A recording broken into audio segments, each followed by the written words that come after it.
until the end of this turn, and you take that much damage. So the benefit of this card is if you are very lucky, you send a high-powered warrior type monster to the graveyard, then it's decent because, say for example, it's a level 8 monster, that monster then gets 2,400 attack points. You do take 2,400 points of damage as a result of that effect, but you're able to deplete your opponent's life points significantly. Alternatively, you could end up on a dud, a weak monster with maybe a level 1 or a level 2, or even worse than that, end up on a spell or a trap card, which you don't get any boosts at all. It's high risk, high reward, because the more damage you actually take, the more powerful your monster becomes.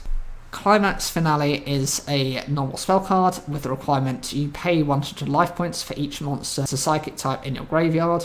The effect is to choose one face-up monster that's a psychic you control, gains 100 attack for each monster that's a psychic in your graveyard until the end of this turn. Very much like Chestnut's Out of the Fire, it has a bit of a cost and a bit of a reward to it, but it's a little less random. You do lose life points dependent on the number of psychic type monsters you have in the graveyard, so the more of them you have, the higher life points you have to pay, but the stronger your psychic type monster becomes. It is only until the end of the turn, so you do need to ideally assess if you can finish off your opponent in that turn. Feral Imp is a dark attribute fiend type normal monster. It's a level 4 with 1,300 attack and 1,400 defense. A playful little fiend that lurks in the dark, waiting to attack an unwitting and unwary enemy. This is a card that was actually introduced within the original series of Yu-Gi-Oh! And then transferred into Yu-Gi-Oh! Rush Duels. It's okay considering that Rush Duels isn't that powerful so far. I mean, some of the strongest level 4s are still about 1,500. It can stand up to some of the weaker ones.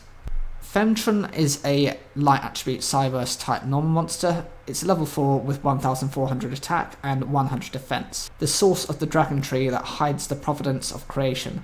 As it approaches the infinitesimal maximum extreme, it will lead the world to a new unseen realm. This is a card that's been used to support Neil and his Cyberse archetype. It has 1,400 attack, which makes it near enough the higher entry level of a level 4 monster, and that's mainly its purpose, really, to just be a beatstick level 4. And the final card is Mythic Sword Blockade.